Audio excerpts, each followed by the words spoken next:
তাই শেষ করে রাখছি।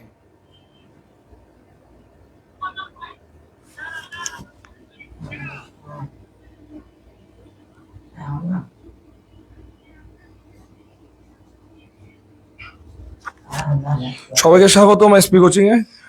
আমাদের আজকের লাইভ ক্লাসে। আজকে তোমরা যারা মানবিক বিভাগ, আজকে আমাদের 2টা ক্লাস হওয়ার কারণে তোমরা জানো আমাদের শিডিউলটা একটু আগে আনা হয়েছে, জয়নাল ভাইয়ের শিডিউলটা।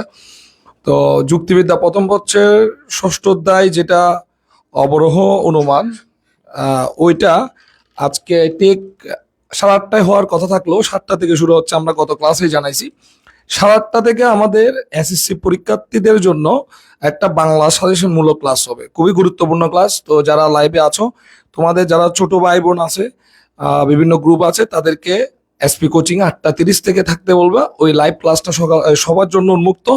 ওখানে পরীক্ষায় কি আসতে পারে, কোনগুলো ভুল হতে পারে, এইসব টপিক নিয়ে স্যার বিস্তারিত আলোচনা করবে।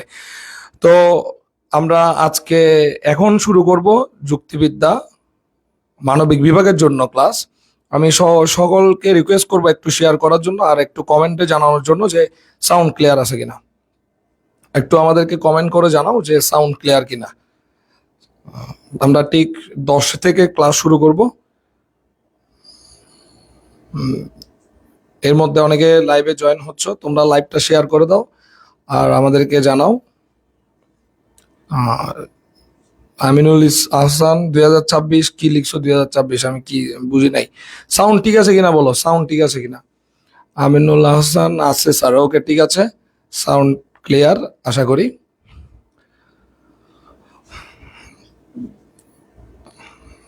একটু শেয়ার করে দাও বাকিরা শেয়ার করার জন্য রিকোয়েস্ট থাকলো, সবাই একটু শেয়ার করে দাও।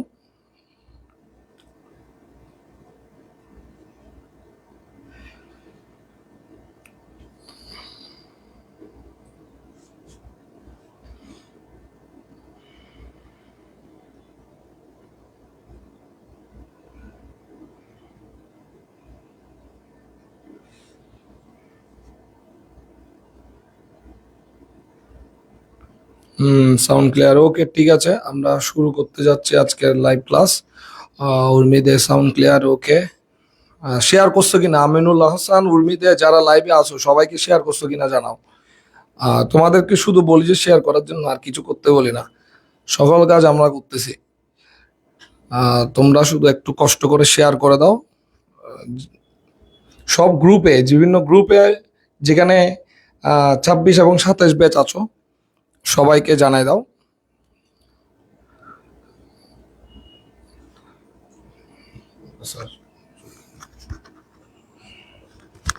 আমরা শুরু করতেছি তাহলে ক্লাস।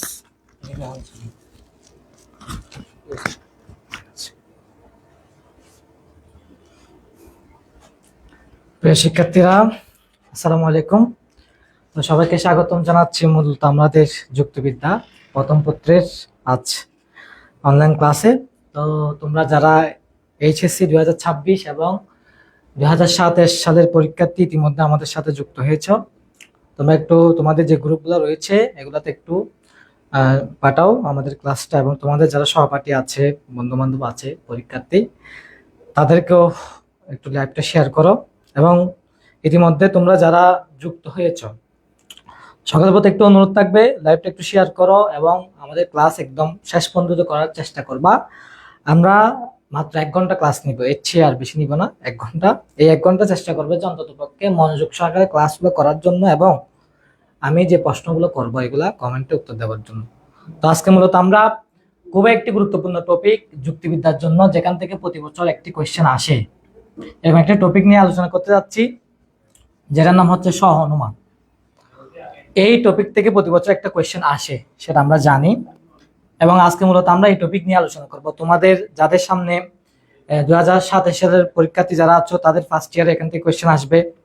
এরপর হচ্ছে যারা 26-এর পরীক্ষার্থী আছো, যারা জুলাই 2 তারিখ থেকে পরীক্ষা দিবা, তাদেরও এখান থেকে কোয়েশ্চেন আসবে। সেজন্য সবার প্রতি রিকোয়েস্ট থাকবে একদম মনোযোগ সহকারে ক্লাসটা করবা, এবং আমি যে প্রশ্নগুলো করবো এগুলোর উত্তর দেওয়ার চেষ্টা করবা। তো আমাদের টপিকের নাম হচ্ছে সহানুমান। তো প্রথম আমাদের জানতে হবে সহানুমান বিষয়টা আসলে কি। তো এখানে বেসিক্যালি এখান থেকে কোয়েশ্চেন যেগুলো আসে সেটা হচ্ছে সহানুমান কি, সহানুমান বলতে কি বোঝায়, সহানুমানের যে নিয়মগুলো আছে এগুলা থেকে আসবে কোয়েশ্চেন, এবং সহানুমানের গঠনটা কিরকম আসলে এই বিষয়গুলো থেকে মূলত কোয়েশ্চেন আসে। তো আমাদের সাথে প্রায় অলমোস্ট 15 জন যুক্ত হয়েছ, সবাই কিন্তু শেয়ার করে নাই, একটু লাইভটা শেয়ার করো। ইনশাল্লাহ আশা রাখছি আজকে ক্লাসটা অবশ্যই ভালো হবে। আমরা আমাদের ক্লাসে ফিরে যাই সবাই। তো প্রথমে আসি আমরা সহানুমান বিষয়টা আসলে কি। দেখো সহানুমান বিষয়টা কি বলছে, যে মাধ্যম অবরোহণমানে পরস্পর সম্পর্কযুক্ত দুটি আশ্রয়বাক্য থেকে সিদ্ধান্তটা অনিবার্যভাবে নিঃসৃত হয়।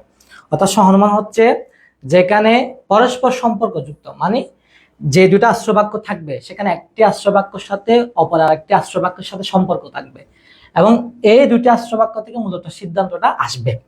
যেমন কি আমরা এখানে একটা উদাহরণ দেখতে পাচ্ছি, বলতেছে সকল মানুষ হয় দ্বিপদ, বলছে রহিম হয় মানুষ, এখানে একটা সুতরাং হবে, সুতরাং রহিম হয় দ্বিপদ।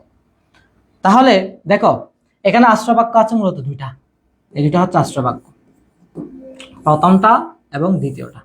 সকল মানুষ হয় দ্বিপদ, রহিম হয় মানুষ। তাহলে আমি এখানে যে সিদ্ধান্তটা গ্রহণ করছি রহিম হয় দ্বিপদ, এই যে এই সিদ্ধান্তটা মূলত আমি এই আশ্রয়বাক্য থেকে গ্রহণ করছি। কেমনে?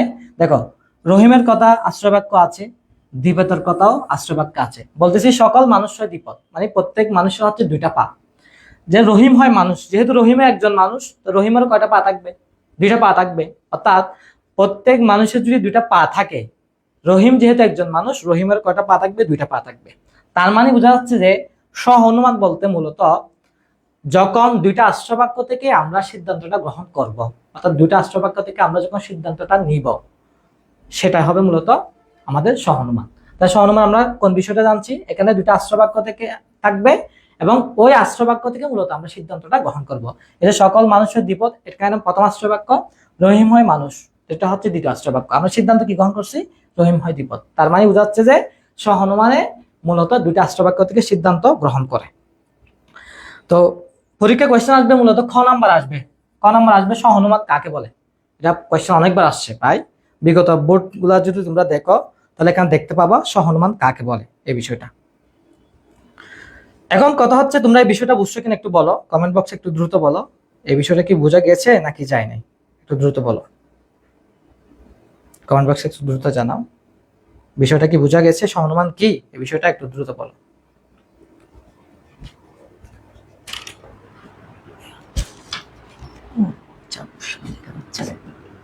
ঝাপসা দেখা যাচ্ছে, ঝাপসা।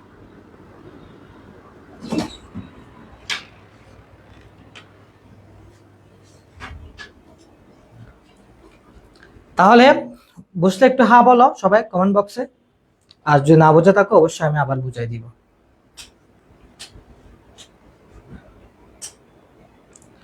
এখন আমরা আসি, দেখো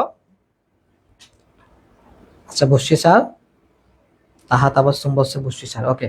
এবার আমরা আমাদের দ্বিতীয় স্লাইডে চলে যাই। এখন আমরা শিখবো যে মূলত সহানুমানের বৈশিষ্ট্য, অর্থাৎ আমরা যদি সহানুমানের বৈশিষ্ট্যগুলো জানি তাহলে আমরা বুঝতে পারবো এটা সহানুমান।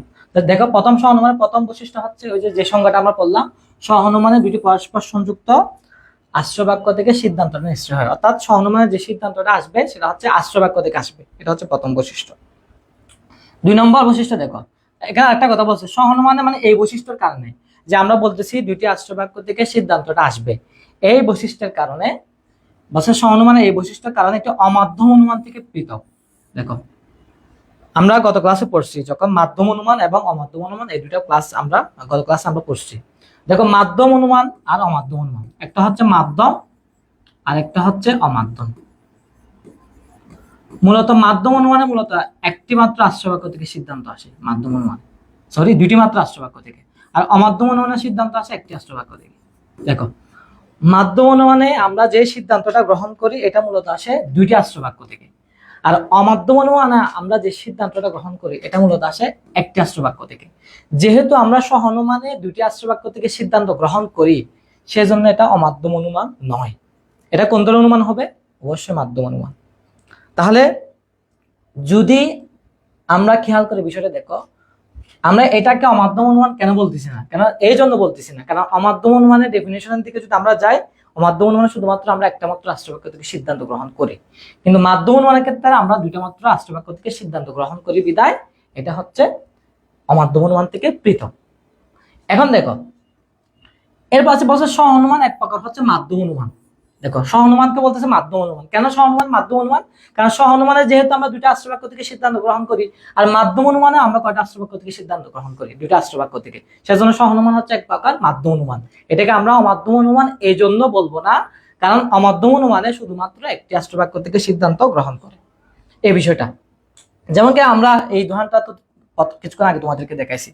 এখন আসলে 2 নম্বর বৈশিষ্ট্য দেখো, বলছে স্ব অনুমানে যে সিদ্ধান্তটা গ্রহণ করব সেটা হচ্ছে দুটি মাত্র আশ্রবাক্য থেকে অনিবার্যভাবে নিঃসৃত হয়, এটা আমরা জানি। 3 নম্বর বৈশিষ্ট্য দেখো, স্ব অনুমানের সিদ্ধান্তটি আশ্রবাক্য চেয়ে কখনো ব্যাপক হতে পারে না। এই জিনিসটা দেখো, তোমরা যদি এই উদাহরণটা খেয়াল করে দেখো একটু, বলছে সকল মানুষ হয় দ্বিপদ, রহিম হয় মননশীল, সুতরাং রহিম হয় দ্বিপদ। এখন তোমাদের কাছে কোয়েশ্চেন হচ্ছে এখানে কার পরিমাণ বেশি? আশ্রবাক্যের পরিমাণ বেশি নাকি সিদ্ধান্তের পরিমাণ বেশি? এটা একটা আমাকে কমেন্ট বক্সে বলো তো। মানে এই উদাহরণের মধ্যে এখানে কার পরিমাণ বেশি? কি আশ্রবাক্যের পরিমাণ বেশি নাকি সিদ্ধান্তের পরিমাণ বেশি? একটু দ্রুত বলো আমাকে, একটু কমেন্ট বক্সে বলো। এই যে এই উদাহরণের মধ্যে আমরা কার পরিমাণ বেশি বলে অনুমান করতেছি? এখানে কি সিদ্ধান্তের পরিমাণ বেশি নাকি আশ্রবাক্যের পরিমাণ বেশি? এটা একটু দ্রুত বলো।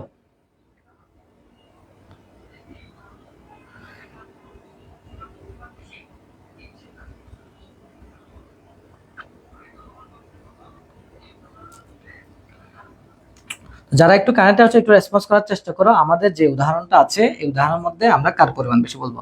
আশ্রবাক্যের পরিমাণ বেশি নাকি সিদ্ধান্তের পরিমাণ বেশি? একটু দ্রুত জানাও কমেন্টে।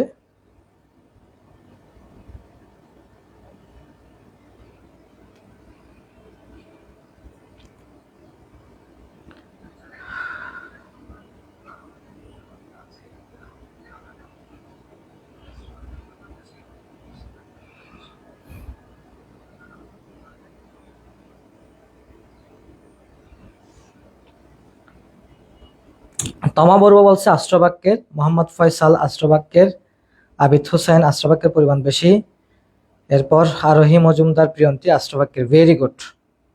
তাহা তাবাসসুম আশ্রবাক্যের, ভেরি গুড।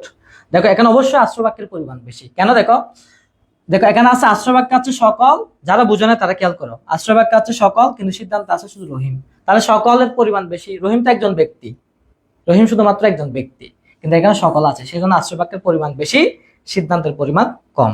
প্রভা বড় বলছে আশ্রবাক্যের পরিমাণ বেশি, ভেরি গুড। এখন দেখো এই বিষয়টা খেয়াল বলছে সহানুমানের সিদ্ধান্তটি আশ্রবাক্য চেয়ে কখনো ব্যাপক হতে পারে না। এই যে দেখো আমরা এখানে যে সিদ্ধান্তটা গ্রহণ করছি সহানুমানে, আমরা বলতেছি রহিম হয় দ্বিপদ, এটা হচ্ছে আমাদের সিদ্ধান্ত। বলছে সহানুমানের যে সিদ্ধান্ত সে আশ্রবাক্য চেয়ে কখনো ব্যাপক হতে, ব্যাপক মানে কি?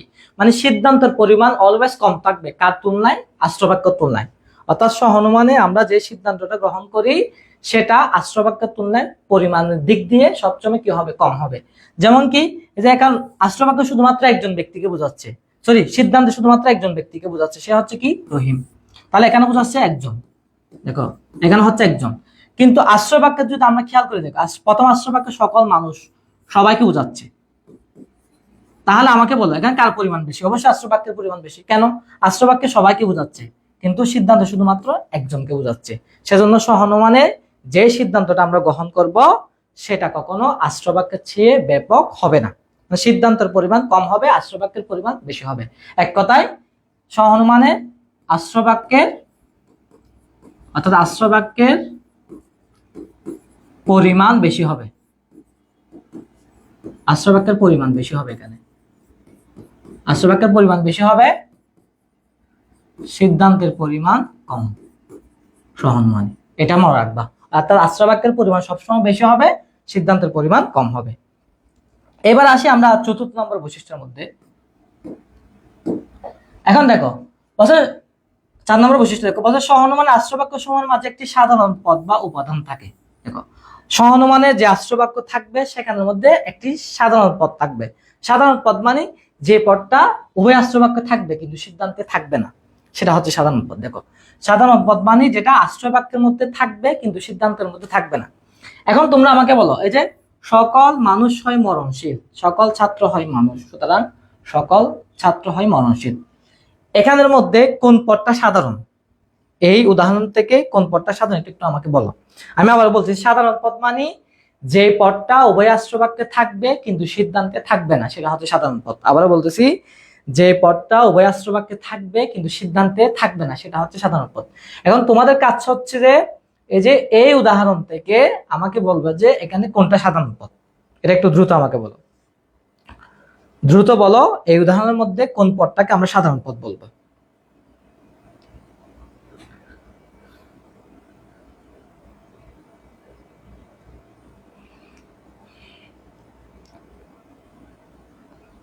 একটু দ্রুত রেসপন্স করো সবাই, কোয়েশ্চেনটা বোঝার চেষ্টা করো। আমি বলতেছি সাধারণ পদ কোনটা। সাধারণ পদ হচ্ছে যেটা উভয় আশ্রয় বাক্যের মধ্যে থাকবে কিন্তু সিদ্ধান্তে থাকবে না। এখন তোমাদের কাজ হচ্ছে এই উদাহরণ থেকে সাধারণ পদটা খুঁজে বের করা।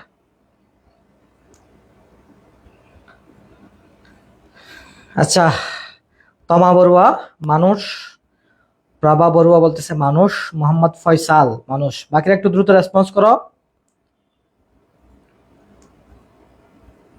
এবার নুসরাত জাহান মানুষ, উর্মি দে মানুষ।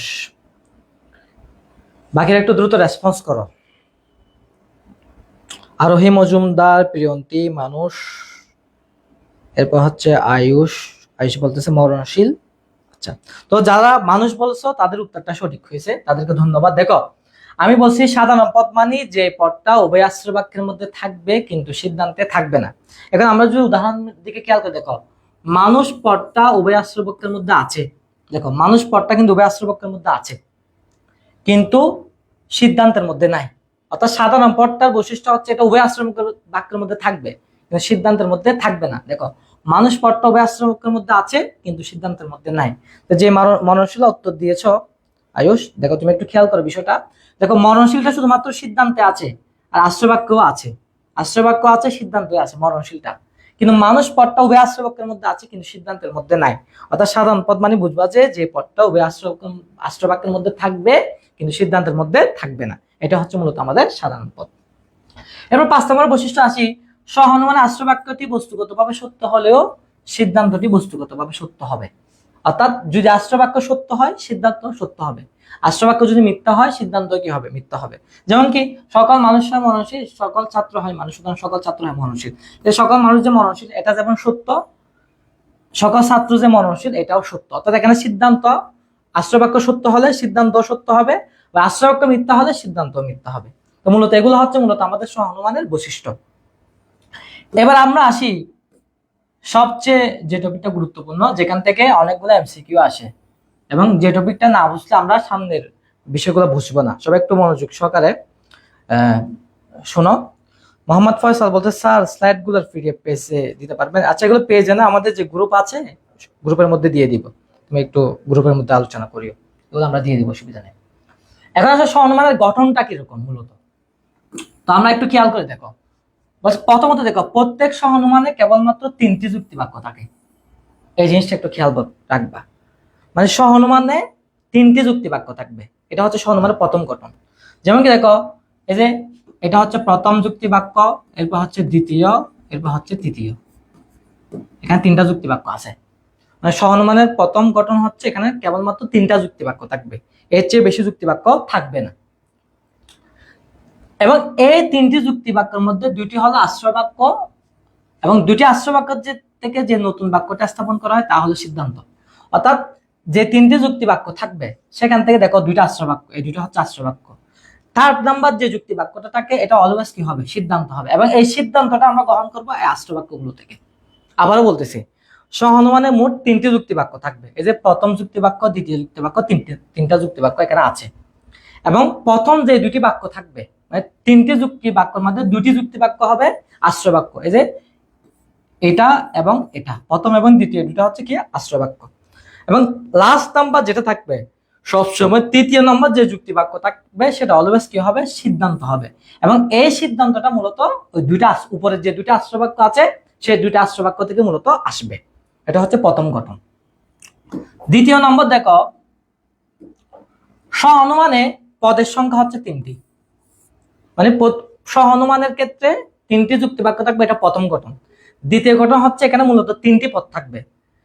প্রত্যেক যুক্তি বাক্যে পদের সংখ্যা 2টি, অর্থাৎ 3টি যুক্তি বাক্য থাকবে ঠিক, কিন্তু প্রত্যেক যুক্তি বাক্য পদ থাকবে কয়টা? 3টা। এখন তোমাদের মানে কোয়েশ্চেন আসতে পারে যদি স্ব অনুমানে 3টি যুক্তি বাক্য থাকে এবং প্রত্যেক যুক্তি বাক্যে যদি 2টি করে পদ থাকে, তাহলে 3 গুণ কত 2 ইকুয়াল টু কত হবে 6। তার মানে স্ব অনুমান মূলত 6টি পদ থাকবে, কিন্তু এখানে বলতেছে স্ব অনুমানে পদের সংখ্যা 3টা। দেখো বিষয়টা খেয়াল করো, আমাকে বলছে যে স্ব অনুমানে পদের সংখ্যা হচ্ছে 3টা এবং প্রত্যেক যুক্তি বাক্যে পদের সংখ্যা হবে 2টি।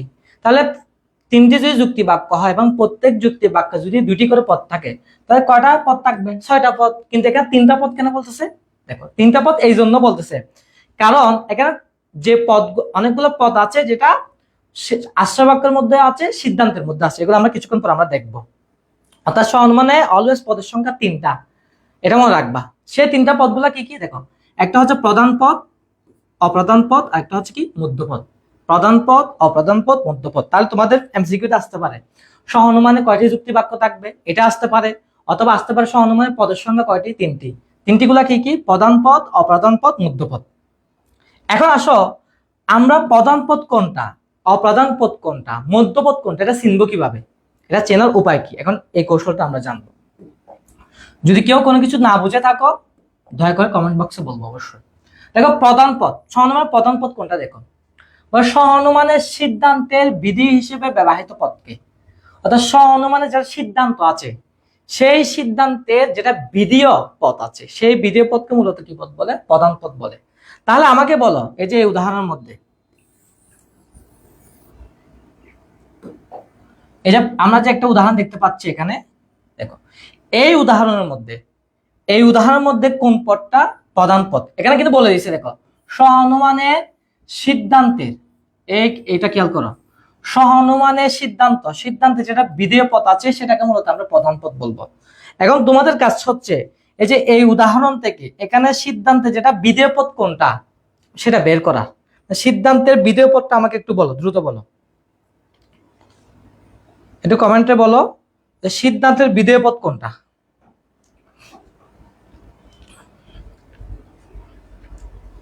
একটু দ্রুত রেসপন্স করো।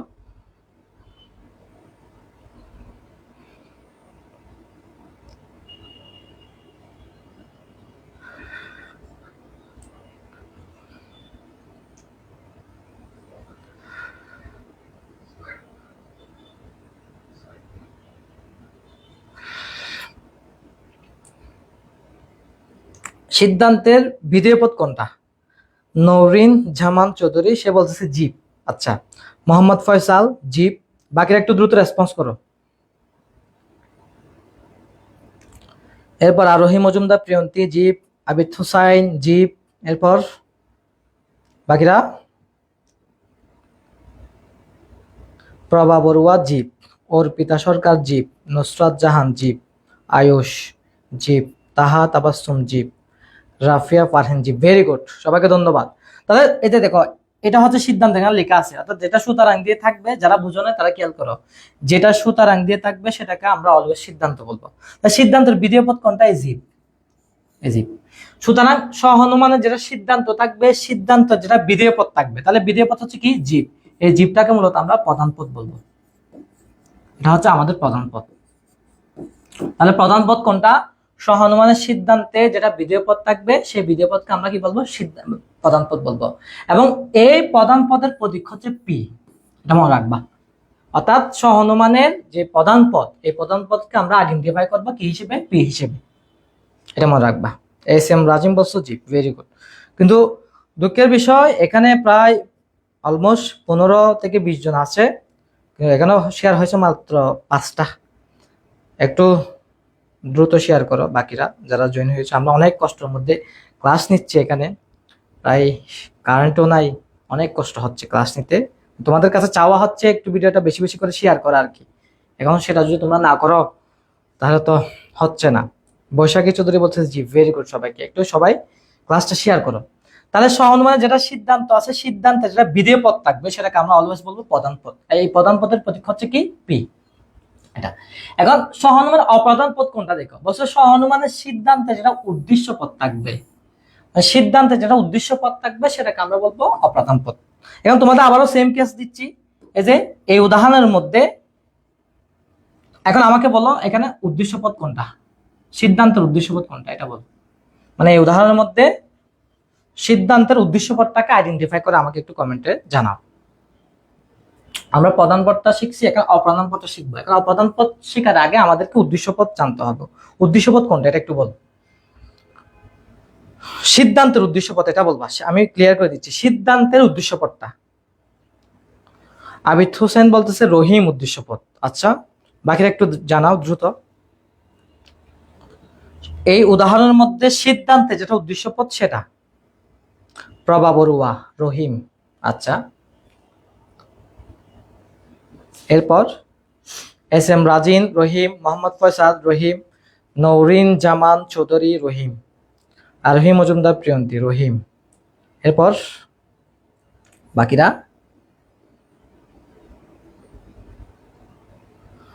একটু দ্রুত জানাও। এস এম রাজিম রহিম উদ্দেশ্য পদ। আচ্ছা, নুসরাত জাহান রহিম, দ্রুত। ভেরি গুড, যারা আনসার দিয়েছো তোমাদের উত্তর সঠিক হয়েছে। দেখো, এই রহিম হচ্ছে উদ্দেশ্য পদ, এটা হচ্ছে উদ্দেশ্য পদ, সিদ্ধান্তের উদ্দেশ্য পদ। অর্পিতা সরকার রহিম, বৈশাখী চৌধুরী রহিম। Very good. দেখো, এই সহানুমানের যারা উদ্দেশ্য পদ থাকবে, এই উদ্দেশ্য পদকে মূলত আমরা অপদান পদ বলবো। তাহলে আমরা অপদান পদ কাকে বলবো? সহানুমানের যে পদটা উদ্দেশ্য হিসেবে ব্যবহৃত হয়েছে এটাকে আমরা বলবো অপদান পদ। আর এই অপদান পদের প্রতীক হচ্ছে এস। তাহলে সহানুমানের সিদ্ধান্তে যেটা উদ্দেশ্য হিসেবে ব্যবহৃত হবে সেটাকে আমরা বলবো অপদান পদ, এবং এই অপদান পদের প্রতীক হচ্ছে কি? এস। আর প্রধান পদের প্রতীক হচ্ছে কি? পি। এটা মনে রাখবা, এগুলো মনে রাখবা। প্রধান পদের প্রতীক হচ্ছে পি, অপ্রধান পদের প্রতীক হচ্ছে এস। এটা মনে রাখবা। রাফিয়া ফারহিন রহিম, তারপর অন্তিকা দাস রহিম। Very good. তাহলে আমরা প্রধান পদ এবং অপ্রধান পদ শিখে গেছি। সিদ্ধান্তের বিধেয় পদকে বলবো আমরা প্রধান পদ, আর সিদ্ধান্তের উদ্দেশ্য পদকে বলবো আমরা অপ্রধান পদ। এতটুকু দেখো, সিদ্ধান্তের যেটা উদ্দেশ্য পদ থাকবে, সিদ্ধান্তের উদ্দেশ্য পদকে বলবো আমরা অপ্রধান পদ, সিদ্ধান্তের উদ্দেশ্য পদকে। আর বিধেয় পদকে বলবো প্রধান পদ। সিদ্ধান্তের উদ্দেশ্য পদকে বলবো অপ্রধান পদ, সিদ্ধান্তের বিধেয় পদকে বলবো প্রধান পদ। এতটুকু। এখন আসি মধ্যপদ, একদম লাস্ট যেটা। সহানুমানের যে পদ উভয় আশ্রয় বাক্য থাকে কিন্তু সিদ্ধান্তে থাকে না। দেখো, এই বিষয়টা একটু খেয়াল করো। যে পদটা উভয় আশ্রয় বাক্যের মধ্যে থাকবে কিন্তু সিদ্ধান্তে থাকবে না সেটাকে আমরা বলবো মধ্যপদ। এখন আমাকে বলো, এই উদাহরণের মধ্যে কোন পদটা উভয় আশ্রয় বাক্যের মধ্যে আছে কিন্তু সিদ্ধান্তের মধ্যে নাই? এটা একটু আমাকে জানাও। মানে এই উদাহরণের মধ্যে কোন পদটা সিদ্ধান্ত আশ্রয় বাক্যে আছে কিন্তু সিদ্ধান্ত নাই? একটু আমাকে দ্রুত বলো। মানে এই উদাহরণের মধ্যে আমাকে বলবে যে কোন পদটা উভয় আশ্রয় বাক্যের মধ্যে আছে কিন্তু সিদ্ধান্তের মধ্যে নাই। একটু দ্রুত বলো।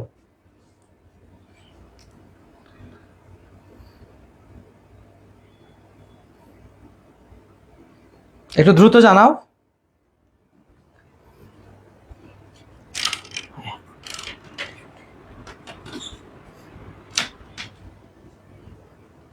একটু দ্রুত বলো।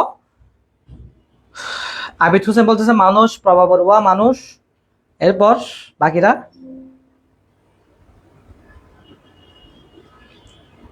অর্পিতা সরকার মানুষ, এস এম রাজিন মানুষ। এরপর মোহাম্মদ ফয়সাল সকল মানুষ, আর রহিম মজুমদার প্রিয়ন্তী মানুষ, বৈশাখী চৌধুরী মানুষ, নৌরিন জামান চৌধুরী মানুষ। Very good. তাহলে দেখো, এই যে মানুষ পদটা কিন্তু উভয় আশ্রয় বাক্যের মধ্যে আছে। দেখো, প্রথম আশ্রয় বাক্যের মধ্যে আছে, দ্বিতীয় আশ্রয় বাক্যের মধ্যে আছে, কিন্তু সেটা সিদ্ধান্তের মধ্যে নাই। আমি আবার আইডেন্টিফাই করে দিচ্ছি। দেখো, এই মানুষ পদটা কিন্তু উভয় আশ্রয় বাক্যের মধ্যে আছে। যারা বুঝো না তারা একটু খেয়াল করে দেখো, মানুষ পদটা কিন্তু উভয় আশ্রয় বাক্যের মধ্যে আছে, সিদ্ধান্তের মধ্যে এটা নাই।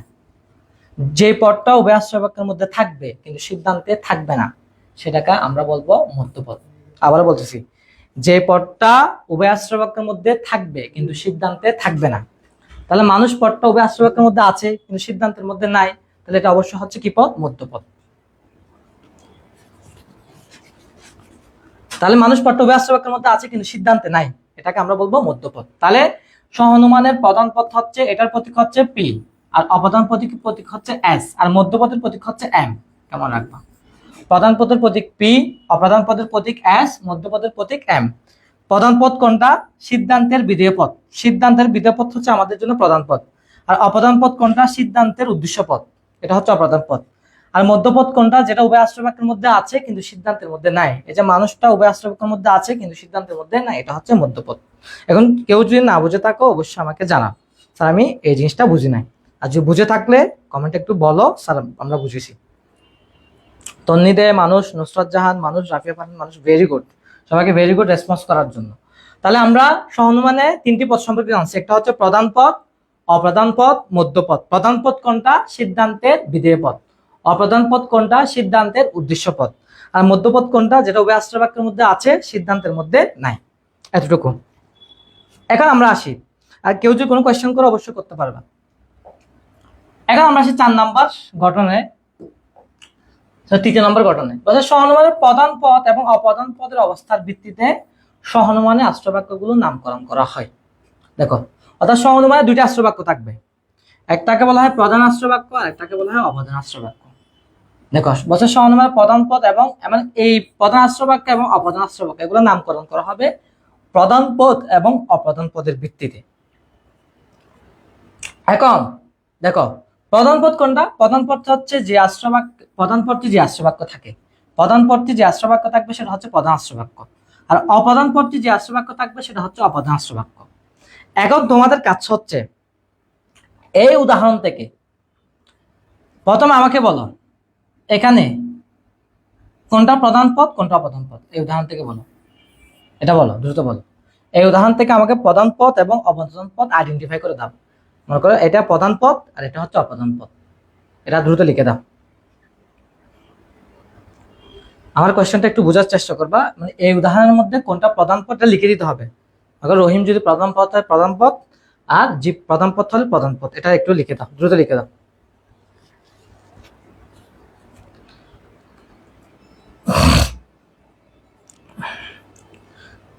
একটু দ্রুত রেসপন্স করো সবাই।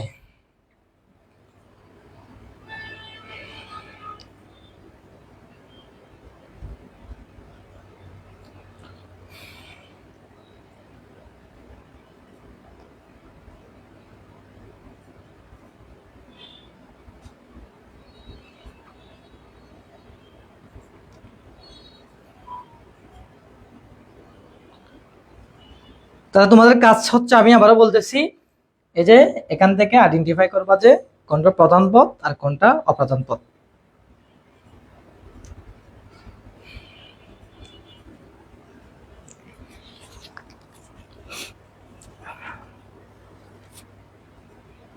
আবিদ হোসেন, সকল জীব হয় মানুষ প্রধান পদ, রহিম হয় মানুষ অপ্রধান পদ। আরে হয় নাই, আবিদ হোসেন হয় নাই। জাস্ট প্রধান পদ কোনটা অপ্রধান পদ কোনটা এটা লিখতে হবে। যে এখন তুমি তো পুরো একটা যুক্তি বাক্য লিখে ফেলছো, এটা হবে না। তো প্রধান পদ তো পুরো একটা যুক্তি বাক্য হবে না। কিছুক্ষণ আগে বলছি না প্রধান পদ কোনটা? লিখতে দে মানুষ, মানুষটা কি? আচ্ছা, এস এম রাজিন লিখছে রহিম অপ্রধান পদ, জীব প্রধান পদ। এই যে এস এম রাজিন যেভাবে লিখছে এভাবে লিখো তোমরা সবাই। লিখতে দে মানুষ, মানুষটা এটা চলে গেছে। আর রহিম মজুমদার লিখছে রহিম অপ্রধান পদ, জীব প্রধান পদ। এরপর বাকিরা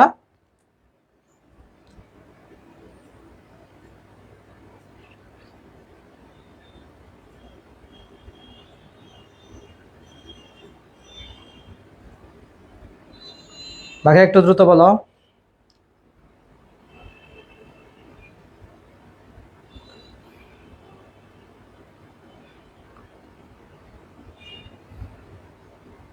দেখো, তাহলে এখানে দেখো, খেয়াল করো সবাই, যারা বুঝো না তারা খেয়াল করো।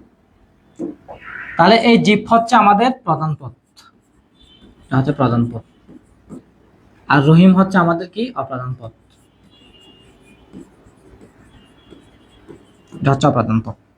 উর্মিতে বলছে রহিম অপ্রধান পদ, জীব প্রধান পদ। Very good. প্রভা বড়ুয়া, জীব প্রধান পদ, রহিম অপ্রধান পদ। ভেরি গুড, সবাই সুন্দর করে লিখেছো, বুঝেছো। দেখো, তাহলে জীব হচ্ছে প্রধান পদ। কারণ জীব কেন প্রধান পদ? এটা সিদ্ধান্তের বিধেয় পদ।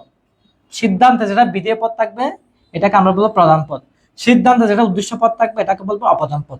এখন এই যে প্রধান আশ্রয় বাক্য এবং অপ্রধান আশ্রয় বাক্য, এটা মূলত নির্ভর করবে প্রধান পদ এবং অপ্রধান পদের উপর। কিভাবে নির্ভর করবে? দেখো, প্রধান পদটি যে আশ্রয় বাক্য থাকে, তাহলে প্রধান পদ কি? জীব।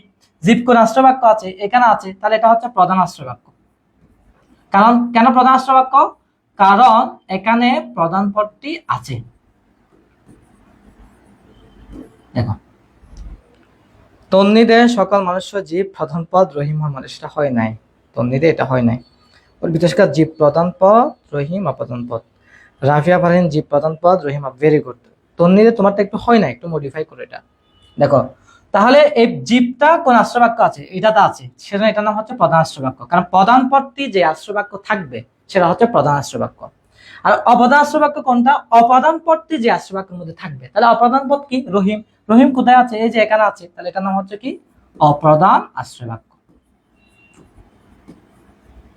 আমি আবারও বলতেছি, প্রধান পদটি যে আশ্রবাক্যের মধ্যে থাকবে, তাহলে প্রধান পদ হচ্ছে কি? জীব। জীবটা হচ্ছে কোথায় আছে? এই যে এখানে আছে, প্রথম আশ্রবাক্যের মধ্যে আছে, সেটা হচ্ছে প্রধান আশ্রবাক্য।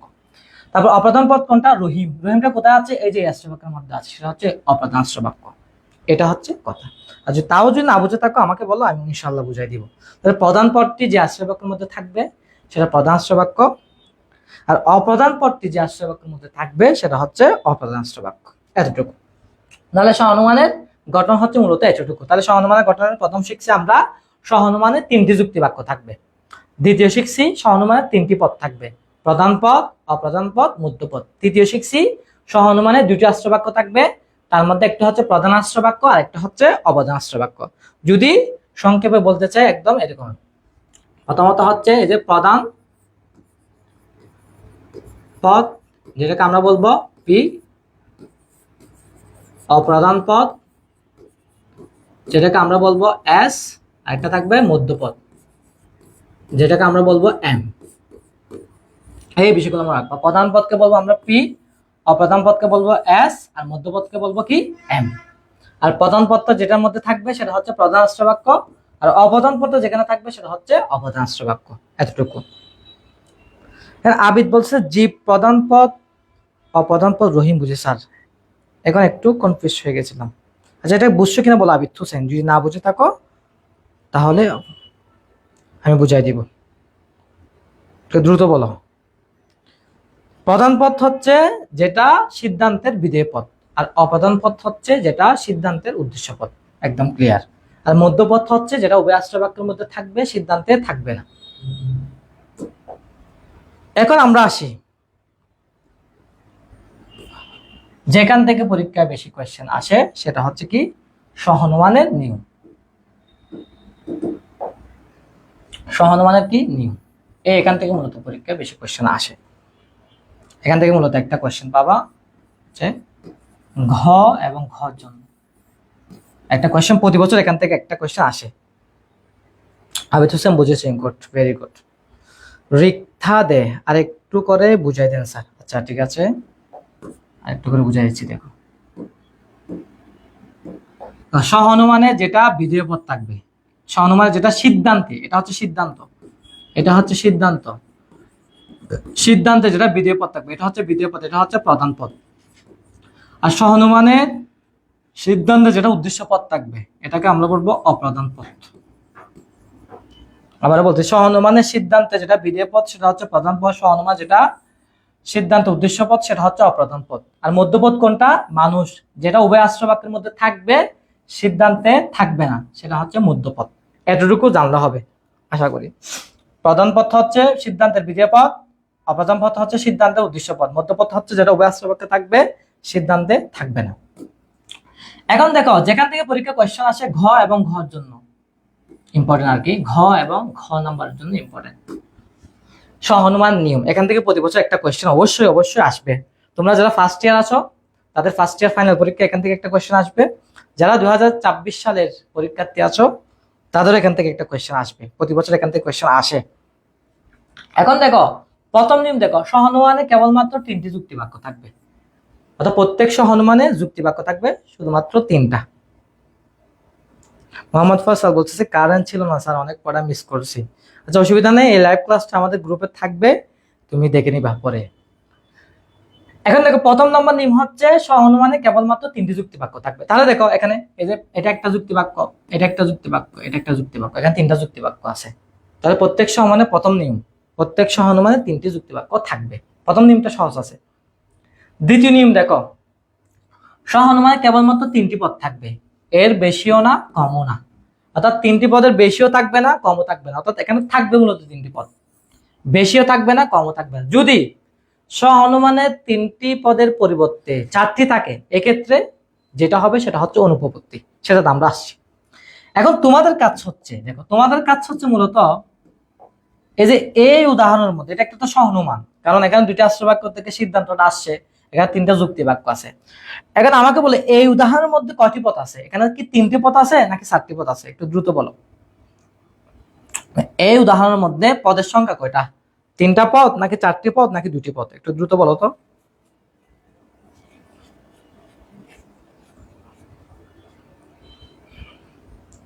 এটা আমাকে দ্রুত জানাও, এই উদাহরণের মধ্যে পদের সংখ্যা কয়টা, 3টা নাকি 4টা নাকি 2টা নাকি 5টা।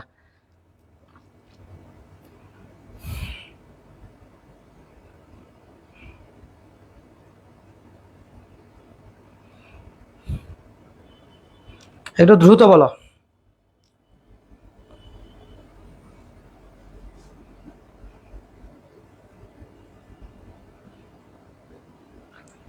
একটু দ্রুত জানাও, এখানে পদের সংখ্যা কয়টা, 3টা 4টা।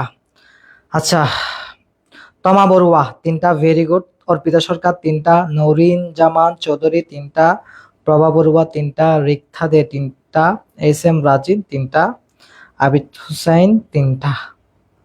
ভেরি গুড, সবাইকে ধন্যবাদ। কারণ এখানে পদের সংখ্যা 3টা, এটা অপ্রধান পদ, প্রধান পদ, মধ্যপদ। এখন আসো, যদি অনেক সময় 3টা পদের পরিবর্তে 4টি পদ থাকে, এটা থেকে কিন্তু অনেকবার কোয়েশ্চেন আসে, অনেক কোয়েশ্চেন আসে এটা থেকে। তোমাকে পরীক্ষায় এরকম উদাহরণ দিয়ে, সুদীপ বড়ুয়া 3টা, রাফিয়া ফারহিন 3টা, তন্নিদে 3টা। ভেরি গুড, সবাইকে ধন্যবাদ। অনেক সময় এরকম আসতে পারে, তোমাকে এরকম একটা উদাহরণ দিবে, সেখানে 3টি পদের পরিবর্তে 4টি পদ দিছে, এরকম আসতে পারে।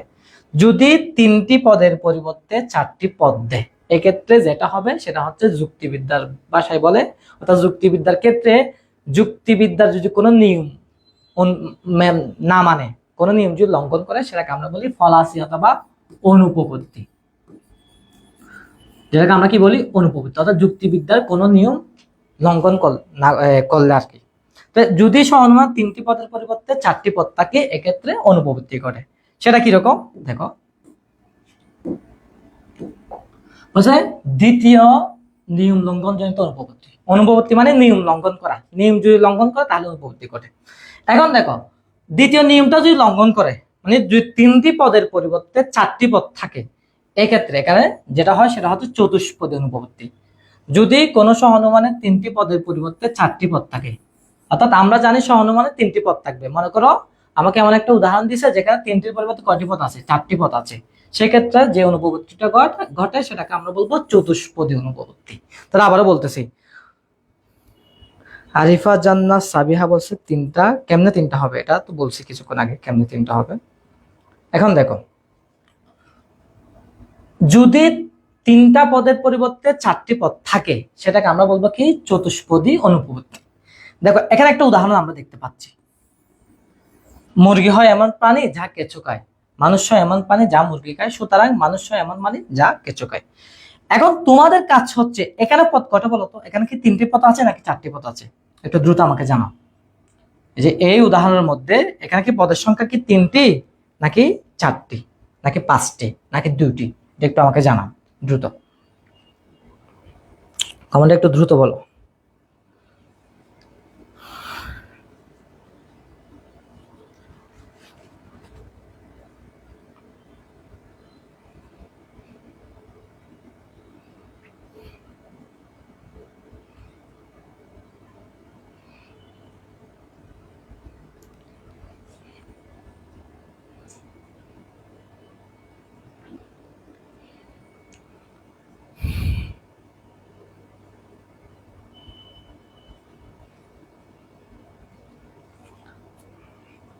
সুদীপ বড়ুয়া 4টা, রিক্তা দে 3টি।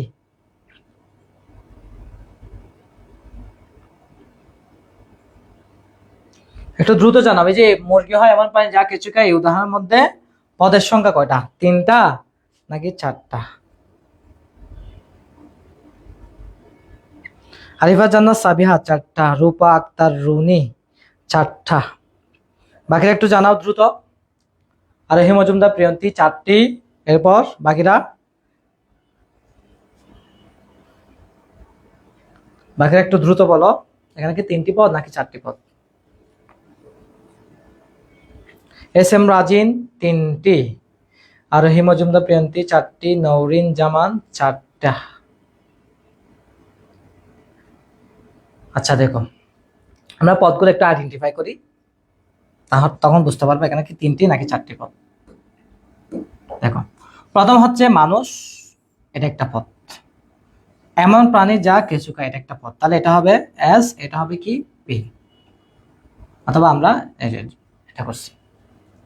এখন দেখো মানুষ, তাহলে এটা হচ্ছে কি এস। এমন প্রাণী যা কিছু খায়, এটা হচ্ছে কি পি।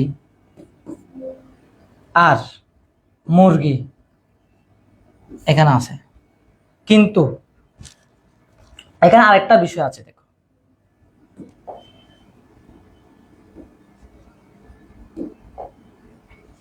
মানুষ একটা পদ, এমন প্রাণী যা কিছু খায়, এটা একটা পদ, দুইটা পাইলাম। তাহলে আরেকটা নতুন পদ আছে, মুরগি, এটা হচ্ছে আরেকটা পদ।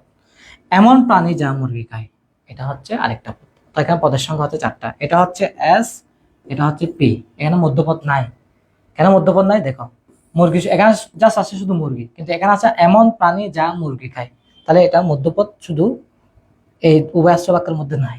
তো এখানে পদের সংখ্যা হচ্ছে 4টা। যদি না বুঝে থাকো আমি আবার বুঝাই দিব। দেখো, মানুষ একটা পদ, এমন প্রাণী যা কিছু খায়, এটা একটা পদ, দুইটা পাইছি। মুরগি, এটা একটা পদ, 3টা। এমন প্রাণী যা মুরগি খায়, এটা কিন্তু এখানে কোনো জায়গায় নাই, এটা একটা পদ। তাহলে 1 2 3 4, অর্থাৎ এখানে মধ্যপদটা দুইবার নাই, সেজন্য এখানে 4টা পদ। যদি এরকম 3টি পদের পরিবর্তে 4টি পদ থাকে, আমরা বলতেছি এরকম যদি 3টি পদের পরিবর্তে 4টি পদ থাকে, তা সেটাকে আমরা বলবো কি চতুষ্পদী অনুপবর্তী। অর্থাৎ সহানুমানে 3টি পদের পরিবর্তে যদি 4টি পদ থাকে, সেটা হচ্ছে চতুষ্পদী অনুপবর্তী। তাহলে প্রভাবের অবস্থা তিনটা হবে, এখানে 4টা পদ হবে, কারণ এখানে মধ্যপদটা উভয়াশ্রবকের মধ্যে নাই। মধ্যপদটা এখানে মুরগি, শুধু মুরগি আছে, এই জায়গায় আছে শুধু মুরগি, আর এখানে আছে এমন প্রাণী যা মুরগি খায়। সুতরাং এটার সাথে এটা মিল নাই, সেটা এটা আরেকটা পদ হবে। তাহলে এখানে 4টা পদ। আরিফাত জান্নাত সাবিহা বলছে নিয়ম একটা আবার বুঝাই দেন। নিয়ম 1। আচ্ছা, এখন বলো এই যে নিয়ম 2টা বুঝছো কিনা একটু বলো। যে সহনুমানে 3টি পদের পরিবর্তে 4টি পদ থাকলে চতুষ্পদী অনুপত্তি ঘটে। এই যে এই উদাহরণের মধ্যে আছে 4টি পদ। তো তোমাদেরকে এমন একটা দৃশ্যকল্প দিবে যেখানে দেখা যাচ্ছে 4টি পদ দিছে, তো তোমাদেরকে এভাবে আইডেন্টিফাই করতে হবে, 1 2 3 4 এভাবে দিয়ে। এখন 2য় নম্বর নিয়মটা বুঝছো কিনা একটু বলো। যদি না বুঝে থাকো আমি আবার বুঝিয়ে দিব। একটু আরিফাকে প্রথম নম্বর নিয়মটা একটু বুঝিয়ে দিই। প্রথম নম্বর নিয়মটা এই যে, এবার সহানুমানে কেবলমাত্র 3টি যুক্তি বাক্য থাকবে। যেহেতু 3টি যুক্তি বাক্য, তাহলে এখানে আছে যে 1টা 2টা 3টা। এটা প্রথম নম্বর নিয়ম হচ্ছে, এটা একদম ইজি। শুধু সহানুমানে 3টি যুক্তি বাক্য থাকবে, তাহলে 1 2 3। দ্বিতীয় নিয়মটা যদি না বুঝে থাকো আমাকে বলো, ইনশাল্লাহ আমি বুঝাই দিব। একটু বলো বুঝছো কিনা, না বুঝে থাকলে বলো, বুঝাই দিব ইনশাল্লাহ। এখন না দেখো, 3য় নম্বর নিয়ম কি দেখো। আচ্ছা সরি, 2য় নম্বর নিয়মের ক্ষেত্রে আমরা যে বলতেছি 3টি পদের পরিবর্তে যদি 4টি পদ থাকে তাহলে চতুষ্পদী অনুপবর্তী ঘটে। এখন এই চতুষ্পদী অনুপবর্তীটা বিভিন্ন রকমের হয়। এখন এই বিষয়টা আমরা দেখব। 2 নম্বরটা আবার বলেন। দেখো, 2 নম্বরে বলছে সহানুমানে 3টি পদ থাকবে যদি 3টি পদের পরিবর্তে 4টি পদ থাকে। যেমন কি এখানে দেখো, মানুষ একটা পদ, এমন প্রাণী যা মুরগি খায় 1 2, মুরগি এটা একটা পদ 3টা, আর এমন প্রাণী যা মুরগি খায় 4টা পদ। যদি এরকম 3টি পদের পরিবর্তে 4টি পদ থাকে, তো সেটা হবে কি চতুষ্পদী অনুপবর্তী। রিক্তাদে বুঝছো কিনা বলেন, না বুঝে থাকলে আবার বুঝাই দেব। এখন দেখো, এই 2য় নম্বর অনুপবর্তী, চতুষ্পদী অনুপবর্তী মূলত 3 ধরনের হয়। দেখো, চতুষ্পদী অনুপবর্তী 3 ধরনের। একটা হচ্ছে ধ্যাতক বা অনাকাত্মক প্রথম পদ অনুপবর্তী, ধ্যাতক অনাকাত্মক অপ্রথম পদ অনুপবর্তী, আর একটা হচ্ছে ধ্যাতক অনাকাত্মক মধ্যপদ অনুপবর্তী। অর্থাৎ এগুলোকে মূলত বলে চতুষ্পদী অনুপবর্তী। অর্থাৎ চতুষ্পদী অনুপবর্তী মূলত আমরা 3 ধরনের। একটা হচ্ছে ধ্যাতক প্রধান পদ, আরেকটা হচ্ছে ধ্যাতক অপ্রধান পদ, আরেকটা হচ্ছে ধ্যাতক মধ্যপদ।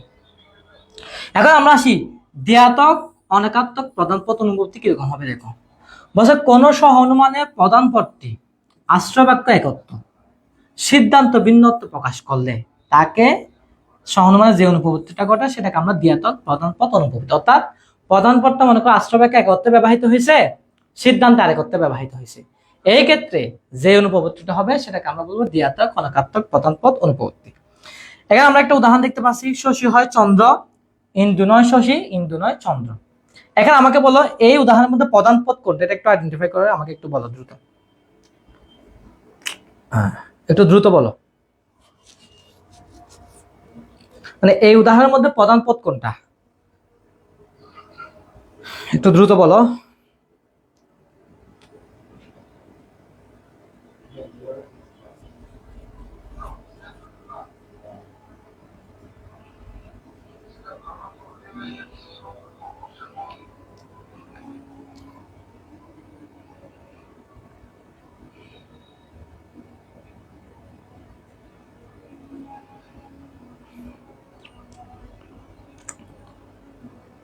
অর্পিতা সরকার বলছে চন্দ্র। আচ্ছা, বাকিরা একটু দ্রুত বলো প্রধান পদ কোনটা, এই উদাহরণের মধ্যে প্রধান পদটা একটু আইডেন্টিফাই করে আমাকে বলো।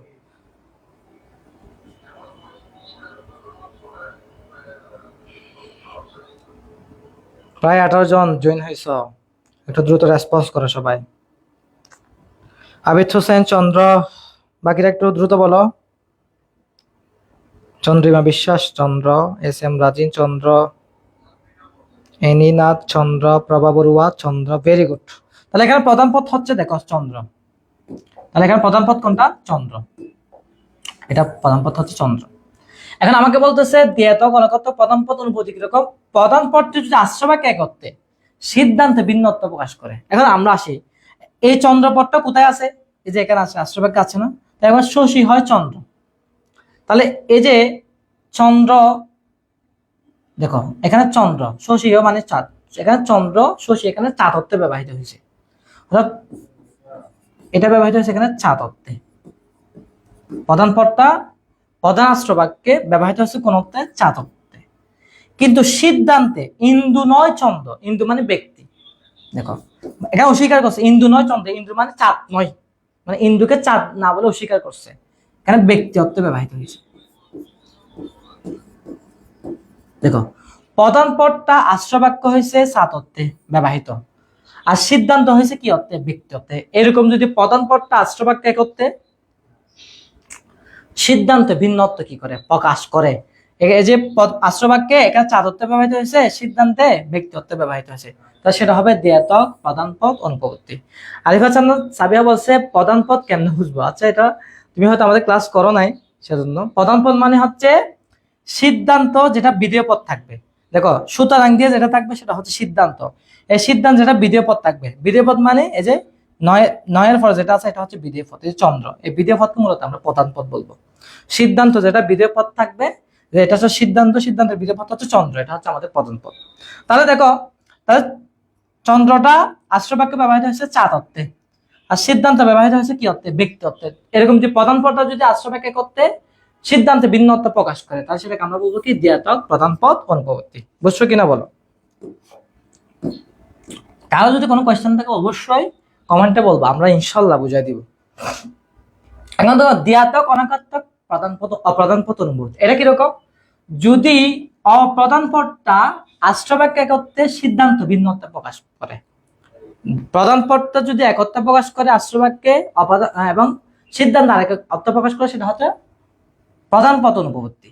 আর যে অপ্রধান পদটা আশ্রয় বাক্যে করতে সিদ্ধান্ত অন্য অর্থ প্রকাশ করতে, সেটা হবে অনাকাত্মক অপ্রধান পদ অনুপবর্তী। এখন আমাকে বলো এই যে এই উদাহরণের মধ্যে কোনটা অপ্রধান পদ, এটা একটু আইডেন্টিফাই করো, এই উদাহরণের মধ্যে কোনটাকে আমরা অপ্রধান পদ বলবো, একটু দ্রুত বলো, মানে এই উদাহরণের মধ্যে আমরা কোনটাকে অপ্রধান পদ বলবো।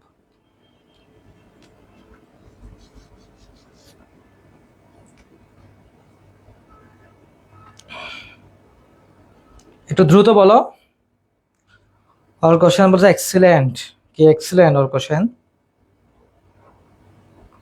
আমাকে একটু আইডেন্টিফাই করে দাও এখানে কোনটাকে আমরা অপ্রধান পদ বলবো। তমা বড়ুয়া বলছে টেবিল, আচ্ছা অর্পিতা সরকার বলছে টেবিল, এরপর বাকিরা প্রভা বড়ুয়া টেবিল, আরোহী মজুমদার প্রিয়ন্তী টেবিল, এরপর এনিনাথ টেবিল, এরপর চন্দ্রিমা বিশ্বাস টেবিল, রিক্তা দে টেবিল। এরপর অনেক উত্তর দিয়েছে, থ্যাংক ইউ, সবার উত্তর সঠিক হয়েছে। দেখো এই যে টেবিলটা হচ্ছে আমাদের কি পদ? অপ্রধান পদ। কেন অপ্রধান পদ? কারণ এটা হচ্ছে সিদ্ধান্তের উদ্দেশ্য পদ। আমরা জানি সিদ্ধান্তে যেটা উদ্দেশ্য পদ থাকবে সেটাকে আমরা অপ্রধান পদ বলবো। নুসরাত জাহান বলছে table, Abid Hossain table, Arka Sen table, Rupa Akter Runi table. Very good, সবাইকে ধন্যবাদ। এখন দেখো তাহলে টেবিলটা হচ্ছে আমাদের এখানে অপ্রধান পদ। দেখো টেবিল হয় গছ, এটা একটা, আর গছ হয় 4 পা বিশিষ্ট, আর টেবিল হয় কি 4 পা বিশিষ্ট। দেখো টেবিল হয় 4 পা বিশিষ্ট আর টেবিল হয় কি গছ। এখন দেখো টেবিল আশ্র বাক্যে টেবিলকে বলছে 4 পা বিশিষ্ট, তার টেবিল এখানে বস্তু অর্থে ব্যবহৃত হচ্ছে। আর গছ মানে হচ্ছে হাতি, গছ মানে হচ্ছে হাতি, আর এখানে হচ্ছে প্রাণী অর্থে ব্যবহৃত হয়েছে। তাহলে দেখো এই যে টেবিল শব্দটা, এই অপ্রধান পদটা আশ্র বাক্যে ব্যবহৃত হয়েছে বস্তু অর্থে। টেবিল হয় 4 পা বিশিষ্ট। আমরা জানি একটা টেবিলের কয়টা পা থাকে? 4টা পা, আমরা যেগুলোকে খুঁটি বলি আর কি। আর টেবিল হয় গছ, আর এটা সিদ্ধান্তে ব্যবহৃত হয়েছে কি প্রাণী, আর গছ মানে হচ্ছে হাতি। গছ মানে, গজের হচ্ছে দুইটা অর্থ, গছ মানে হাতিও বোঝায়, আবার গছ মানে পরিমাণও বোঝায়। তাহলে দেখো টেবিলটা আশ্র বাক্যে ব্যবহৃত হয়েছে বস্তু অর্থে, টেবিলটা অপ্রধান পদ, এটা হচ্ছে কি অপ্রধান পদ। এই অপ্রধান পদটা আশ্র বাক্যে ব্যবহৃত হয়েছে বস্তু অর্থে, সিদ্ধান্তে ব্যবহৃত হয়েছে প্রাণী অর্থে। যদি আশ্র বাক্যে একত্ব, সিদ্ধান্ত, ভিন্নত্ব প্রকাশ করে কোন পদটা? অপ্রধান পদটা, সেটাকে আমরা বলবো অনাকাত্মক অপ্রধান পদ অনুপবর্তী। যদি না বুঝে থাকো আমাকে আবার কোয়েশ্চেন করো। যদি অপ্রধান পদটা আশ্র বাক্য এখানে বস্তু অর্থে ব্যবহৃত হয়েছে আর সিদ্ধান্তে ব্যবহৃত হয়েছে কি অর্থে? প্রাণী অর্থে, সুতরাং এটা হচ্ছে অনাকাত্মক অপ্রধান পদ অনুপবর্তী। যদি না বুঝে থাকো আমি আবার বুঝাই দিব। একদম লাস্ট অনাকাত্মক মধ্যপদ অনুপবর্তী। এটা কিরকম দেখো, বলছে কোন সময় মানে মধ্যপদটা যদি আশ্র বাক্যে করতে, মানে প্রধান আশ্র বাক্যে করতে, অপ্রধান আশ্র বাক্যে অন্য অর্থে ব্যবহৃত হয়, সেটাকে আমরা বলবো দ্ব্যর্থক অনাকাত্মক মধ্যপদ অনুপবর্তী। অর্থাৎ মধ্যপদটা যদি আশ্র বাক্যে করতে, প্রধান আশ্র বাক্যে করতে, অপ্রধান আশ্র বাক্যে আরে করতে যে প্রকাশ করে। এখন আমাকে বলো এই যে এই উদাহরণের মধ্যে এখানে মধ্যপদ কোনটা? এটা একটু আইডেন্টিফাই করে আমাকে কমেন্ট বক্সে বলো। এই উদাহরণের মধ্যে মধ্যপদটাকে আইডেন্টিফাই করে আমাকে একটু দ্রুত বলো।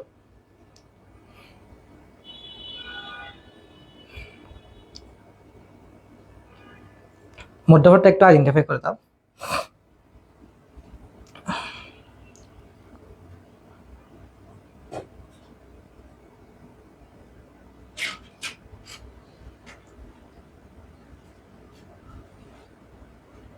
একটু মধ্যপদটা আইডেন্টিফাই করে দাও দ্রুত। প্রভা বড়ুয়া বসন্ত, এরপর বাকিটা একটু দ্রুত বলো। এনিনাথ বসন্ত,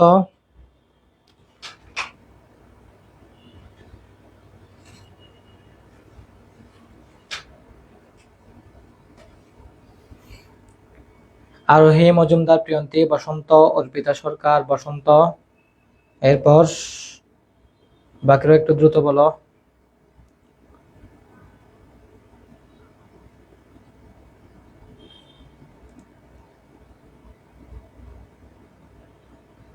চন্দ্রিমা বিশ্বাস বসন্ত, রূপা আক্তার রুনি বসন্ত, নুসরাত জাহান বসন্ত, রিক্তা দে বসন্ত, এইচ এম রাজিন হয় বসন্ত। ঠিক আছে, সবার উত্তর সঠিক হয়েছে আর কি। এখন দেখো এই যে দেখো বসন্ত কিন্তু উভয় আশ্র বাক্য আছে, সিদ্ধান্তের মধ্যে নয়। তা আমরা জানি মধ্যপদ হচ্ছে যেটা উভয় আশ্র বাক্যের মধ্যে থাকবে, সিদ্ধান্তে থাকবে না। কিন্তু এখন কথা হচ্ছে এই বসন্ত পদটা প্রধান আশ্র বাক্যে কোন অর্থে ব্যবহৃত হয়েছে, অপ্রধান আশ্র বাক্যে কোন অর্থে ব্যবহৃত হয়েছে। দেখো বসন্ত হয় ঋতুর রাজা, এটা হচ্ছে প্রধান আশ্র বাক্য, তাহলে এখানে হচ্ছে এটা ঋতু অর্থে ব্যবহৃত হয়েছে, বসন্ত ঋতু অর্থে। আবার বলছে একটি মারাত্মক রোগ হয় বসন্ত, তাহলে এটা এখানে ব্যবহৃত হয়েছে কি অর্থে? রোগ অর্থে। তাহলে দেখো এই বসন্ত পদটা প্রধান আশ্র বাক্য ব্যবহৃত হয়েছে ঋতু অর্থে, অপ্রধান আশ্র বাক্য ব্যবহৃত হয়েছে রূপ অর্থে। যদি এরকম মধ্যপদটা প্রধান আশ্র বাক্যে একত্ব, অপ্রধান আশ্র বাক্যে অন্য অর্থে ব্যবহৃত হয়, তাহলে সেটাকে আমরা বলবো অনাকাত্মক মধ্যপদ অনুপবর্তী। তার মানে এখানে বসন্তটা ঋতু অর্থে ব্যবহৃত হয়েছে প্রধান আশ্র বাক্যে, আর দ্বিতীয় আশ্র বাক্যে এটা রূপ অর্থে ব্যবহৃত হয়েছে। তার মানে বসন্তটা এখানে ভিন্ন দুটো অর্থ প্রকাশ করছে, সেজন্য এখানে হচ্ছে অনাকাত্মক মধ্যপদ অনুপবর্তী ঘটছে। ক্লিয়ার? যদি না বুঝে থাকো একটু বলো দ্রুত।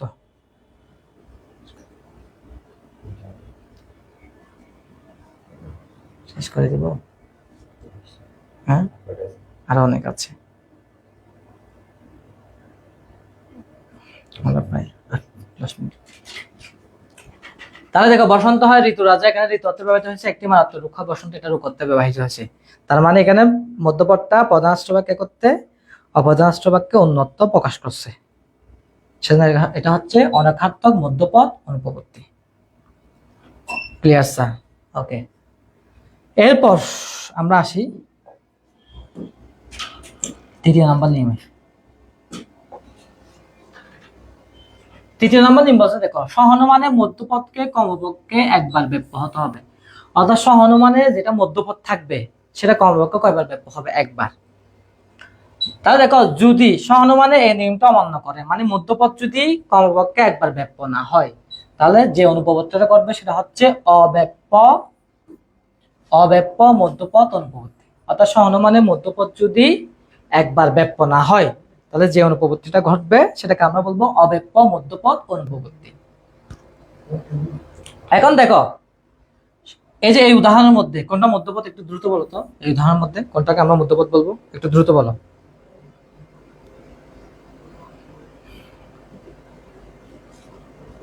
একটু দ্রুত বলো, এখানে কোনটাকে আমরা মধ্যপদ বলবো?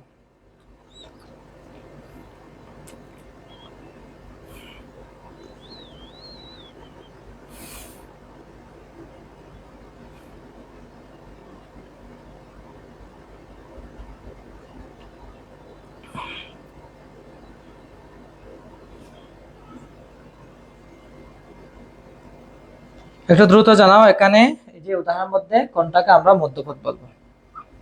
অর্পিতা সরকার বলতেছে মানুষ। আচ্ছা, বাকিরা একটু দ্রুত বলো, কোনটাকে আমরা মধ্যপদ বলবো?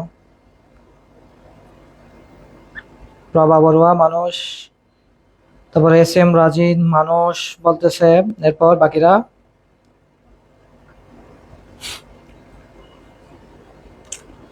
একটু দ্রুত জানাও কোনটা মধ্যপদ। রিক্তা দে মানুষ,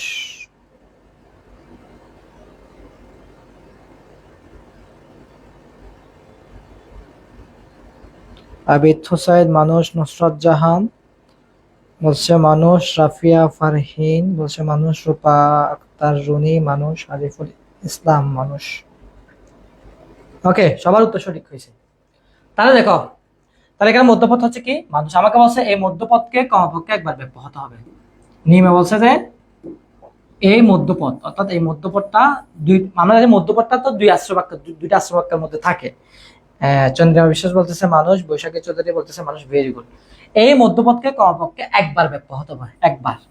এখন এদের ব্যপ্য এবং অব্যপ্য বোঝার আগে আমাকে এখানে আগে আইডেন্টিফাই করতে হবে। এই যে এখানে সকল রাজা হয় মানুষ, সকল প্রজা হয় মানুষ, এই দুইটা আশ্রয় বাক্য, এটা কোন ধরনের যুক্তি বাক্য? এটা কি নাকি ই নাকি আই নাকি ও? এটা একটু দ্রুত বলো তো। সকল রাজা হয় মানুষ, সকল প্রজা হয় মানুষ, এই দুটা যুক্তি বাক্যকে আমরা কোন ধরনের যুক্তি বাক্য বলবো? ই নাকি আই নাকি ও? একটু দ্রুত বলো। এটাকে কি আমরা যুক্তি বাক্য বলবো, নাকি ই যুক্তি বাক্য বলবো, নাকি আই যুক্তি বাক্য, নাকি ও যুক্তি বাক্য বলবো?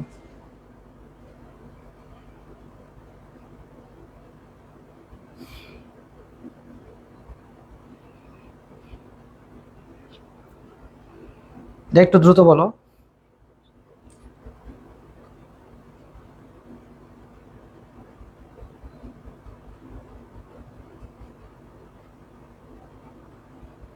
প্রথম যে দুটি আশ্রবাক্য আছে, এই দুটি আশ্রবাক্যকে আমরা কোন ধরনের যুক্তি বাক্য বলবো? E I O. SM Rajin বলতেছে অর্পিতা সরকার বলতেছে এবার বাকিরা, তমা বড়ুয়া বলতেছে এরপর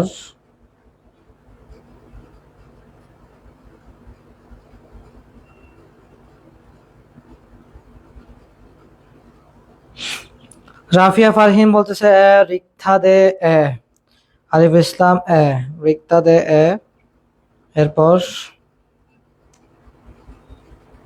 বাকিরা একটু দ্রুত বলো।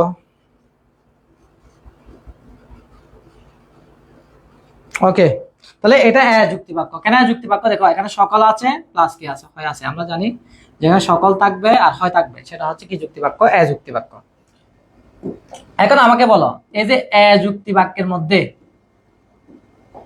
এটা হচ্ছে, আমরা জানি এটা হচ্ছে উদ্দেশ্য পদ, এটা হচ্ছে বিধেয় পদ। না, এখানে এটা হচ্ছে উদ্দেশ্য পদ, এখানে হচ্ছে বিধেয় পদ। এই দুটা হচ্ছে কি যুক্তি বাক্য, যুক্তি বাক্য। এখন আমার কোশ্চেন হচ্ছে তোমাদের, দ্বিপাশীল বলতেছে, ভেরি গুড। এখন আমি তোমাদেরকে কিন্তু ক্লাসে পড়াইছি, এখানে ক্লাস নিয়েছি, এটা যুক্তি বাক্যে উদ্দেশ্য পদ ব্যাপ্য নাকি বিধেয় পদ অব্যপ্য, এটা। এখন আমার কোশ্চেন হচ্ছে এখানে যুক্তি বাক্যে উদ্দেশ্য পদ কি হবে, বিধেয় পদ কি হবে, অর্থাৎ উদ্দেশ্য পদ কি ব্যাপ্য নাকি অব্যপ্য, বিধেয় পদ কি ব্যাপ্য নাকি অব্যপ্য, এটা একটু দ্রুত বলো তো। যুক্তি বাক্যে উদ্দেশ্য পদ ব্যাপ্য নাকি অব্যপ্য, এটা একটু বলো। বিধেয় পদ ব্যাপ্য নাকি অব্যপ্য, এটা একটু দ্রুত বলো।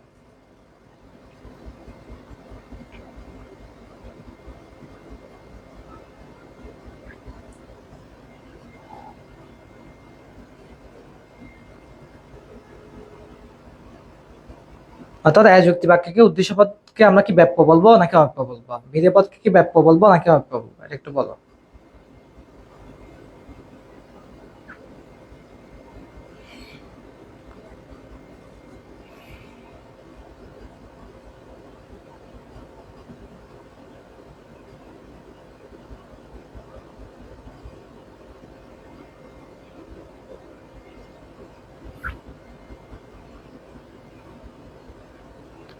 প্রভাব বলছে উদ্দেশ্য পদ ব্যাপ্য, বিধেয় পদ অব্যপ্য। আচ্ছা, বাকিরা? আলিফুল ইসলাম অব্যপ্য বলবো স্যার। অব্যপ্য কি বলবা, একটু ক্লিয়ার করো, কোনটাকে অব্যপ্য বলবো, এটা একটু ক্লিয়ার করতে হবে তো। আর ক্লিয়ার না করলে তো বুঝবো না কোনটা অব্যপ্য আর কোনটা ব্যাপ্য। একটু দ্রুত বলো।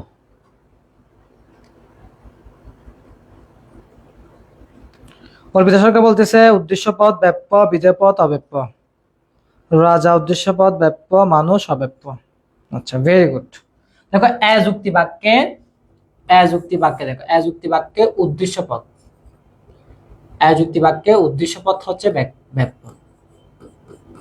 যুক্তি বাক্যে উদ্দেশ্য পদ অলওয়েজ কি থাকবে, ব্যাপ্য থাকবে। চারিদিকে লিখি, যুক্তি বাক্যে উদ্দেশ্য পদ হচ্ছে কি থাকবে, ব্যাপ্য। উদ্দেশ্য পদ থাকবে কি, ব্যাপ্য। এটা মুখস্থ রাখতে হবে। আর যুক্তি বাক্যে বিধেয় পদ থাকবে অব্যপ্য, মনে রাখতে হবে। যুক্তি বাক্য উদ্দেশ্য পদ ব্যাপ্য, বিধেয় পদ অব্যপ্য। তাহলে যুক্তি বাক্য এটা উদ্দেশ্য পদ না, সকল রাজা, এটা হচ্ছে কি, ব্যাপ্য, লিখছি ব্যাপ্য। আর মানুষ এটা কি, বিধেয় পদ, তাহলে এটা হচ্ছে অব্যপ্য, অব্যপ্য। এরপর এটাও যুক্তি বাক্য, এখানে উদ্দেশ্য পদ কি, সকল প্রজা, এটা হচ্ছে কি, ব্যাপ্য। আর বিধেয় পদ কি, মানুষ, এটাও কি, অব্যপ্য। তাহলে দেখো আমাকে বলছে মধ্যপদকে কমপক্ষে একবার ব্যাপ্য হতে হবে।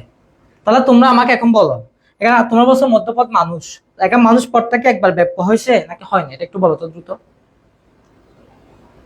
মানুষ পদটা কি একবার ব্যাপ্য হয়েছে নাকি হয় নাই, দ্রুত একটু বলো।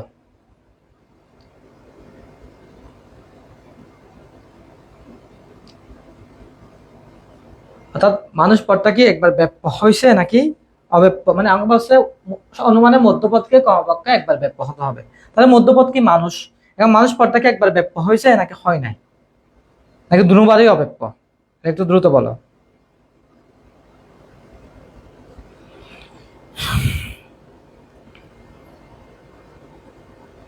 তো আমার বড় বলছে হয় নাই।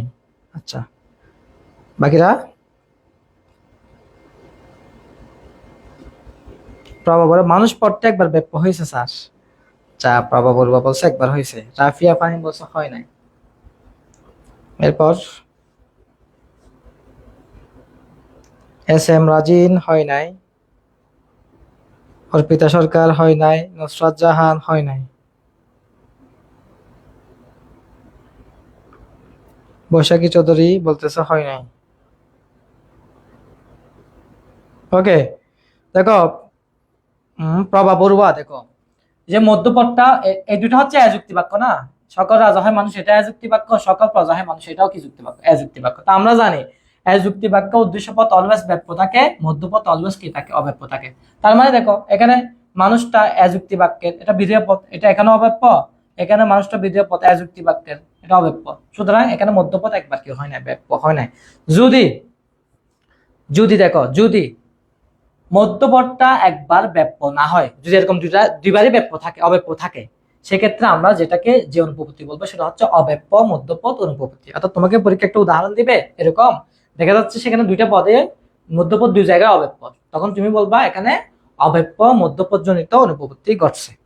তাহলে মধ্যপদ যদি সহনুমানে কমপক্ষে একবার ব্যাপ্য না হয়, সেক্ষেত্রে আমরা বলবো অব্যাপ্য মধ্যপদ জনিত অনুপপত্তি। ক্লিয়ার কিনা বলো?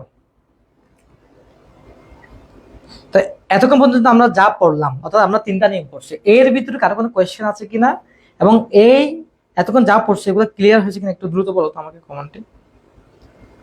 একটু দ্রুত বলো এতক্ষণ পর্যন্ত আমরা যা পড়ছি সেখান থেকে কোনো কোয়েশ্চেন আছে কিনা, প্লাস তোমরা বুঝছো কিনা এটাও একটু বলো।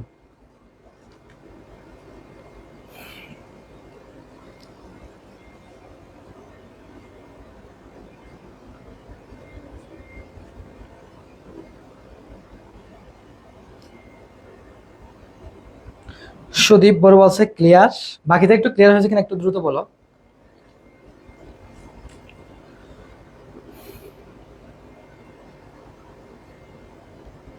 যে কোনো কোয়েশ্চেন থাকে তাও জিজ্ঞেস করতে পারো, যে কোনো কোয়েশ্চেন, তোমাদের কোনো প্রশ্ন থাকে এটা জিজ্ঞেস করো, অথবা তোমরা বুঝছো কিনা সেটাও একটু বলো, দ্রুত বলো। আমাদের ক্লাস শেষ হয়ে যাবে, আমরা প্রায় শেষের পথে চলে আসি। যেহেতু আমাদের 8:30 থেকে আরেকটা ক্লাস আছে, তোমাদের ছোট বোন যারা আছে এসএসসি পরীক্ষার্থী, তাদের আজকে বাংলা সাজেশন নিয়ে আরেকটি ক্লাস অনুষ্ঠিত হবে 8:30 থেকে। তো সময় আমাদের ঘনিয়ে আসছে, সেজন্য আমাদের ক্লাস শেষ করতে হচ্ছে আর কি। এস এম রাজিং ক্লিয়ার, অর্পিতা সরকার ক্লিয়ার, স্যার রূপা আক্তার রুনি ক্লিয়ার। ওকে, তাহলে আজকে আমরা মূলত সহনুমান কি, সহনুমানের গঠন, সহনুমানের বৈশিষ্ট্য এবং সহনুমানের তিনটা নিয়ম আমরা আগামী সপ্তাহে, অর্থাৎ আগামী সপ্তাহে আমাদের ক্লাস হবে। বাকি যে 7টা নিয়ম আছে সহনুমানের, সেটা ইনশাল্লাহ আমরা শেষ করার কি করব, চেষ্টা করব আগামী ক্লাসে। যে 7টা নিয়ম আছে সেটা পড়ার চেষ্টা করব। তোমরা আজকে যেভাবে অ্যাক্টিভ ছিলা, আশা করি, আমি আশা রাখছি আর কি, ইনশাল্লাহ তোমরা আগামী ক্লাসও কি থাকবা, অ্যাক্টিভ থাকবা আর কি। কারণ আমাদের প্রতিদিন কিন্তু অনলাইন ক্লাস হয়। এখন আমরা মূলত তোমাদেরকে এখানে যে বিষয়গুলো সবচেয়ে গুরুত্বপূর্ণ, অর্থাৎ আমরা স্লাইডে কিন্তু সবকিছু আনি না, যেগুলো তোমাদের পরীক্ষা আসবে এবং বিগত সালে এসেছিল, এই বিষয়গুলো তোমাদেরকে আমরা বোঝানোর কি করে চেষ্টা করি। তো তোমাদের প্রতি রিকোয়েস্ট থাকবে, তোমরা আজকে যেগুলো পড়াইছি ওগুলো একটু আজকে বাসায় পড়বা, এবং আগামী ক্লাসে অর্থাৎ আগামী সপ্তাহে আমাদের যে আর বাকি যে 7টা নিয়ম আছে সেগুলো ইনশাল্লাহ আমরা শেষ করব। শেষ করার পর আমরা এখানে কয়েকটা সিকিউ প্র্যাকটিস করব। আসলে তোমরা বিষয়গুলো কি বুঝেছো নাকি বুঝো নাই? তোমাদের পরীক্ষা কিন্তু যারা এইচএসসি যারা 2026 সালে পরীক্ষার্থী আছো, তোমাদের পরীক্ষা কিন্তু জুলাইয়ের 2 তারিখ থেকে, মানে তোমাদের হাতে সময় খুব শর্ট, কম। সুতরাং এই অল্প সময়ের মধ্যে আমাদের যে সাপ্তাহিক ব্যাপী যে অনলাইন ক্লাস, এগুলো যদি তোমরা রেগুলার করো মনোযোগ সহকারে, আমি আশা রাখছি তোমাদের রেজাল্ট খুবই ভালো হবে। এবং সবসময় চেষ্টা করবা এই ক্লাসগুলো করার জন্য। আর যারা এইচএসসি যারা 2007 সালে পরীক্ষার্থী আছো, তোমাদের পরীক্ষা খুব সন্নিকটে, তোমাদের ফার্স্ট ইয়ার ফাইনাল পরীক্ষা হবে। তো তোমরাও চেষ্টা করবা, আমরা মোটামুটি ফার্স্ট পেপারের বিষয়গুলো পড়ানোর চেষ্টা করতেছি, যাতে তোমরাও যাতে ক্লাসগুলো করতে পারো। তোমরাও চেষ্টা করবা এই ক্লাসগুলো করার জন্য, যাতে তোমাদের ফার্স্ট ইয়ার একটা ভালো রেজাল্ট হয়। কারণ ফার্স্ট ইয়ার যদি তোমরা ফার্স্ট পেপার শেষ করতে না পারো, তাহলে সেকেন্ড ইয়ারে কিন্তু আমরা বিপদে পড়ে যাবো আর কি। তো তোমাদের জন্য অনেক অনেক দোয়া রইল। আশা রাখি তোমাদের পরীক্ষার রেজাল্ট ভালো হবে এবং তোমরা ভালো একটি রেজাল্ট তোমাদের পরিবারকে উপহার দিবা, স্যারদেরকে উপহার দিবা, এই আশা প্রত্যাশা রাখছি। সবাইকে অসংখ্য ধন্যবাদ যারা এই গরমের মধ্যে আমাদের ক্লাসগুলা নিয়মিত করতেছো এবং আজকের ক্লাসে যারা অংশগ্রহণ করেছো, অ্যাক্টিভ থেকেছো, সবাইকে অসংখ্য ধন্যবাদ। দেখা হবে পরবর্তী ক্লাসে। সবাইকে শুভরাত্রি।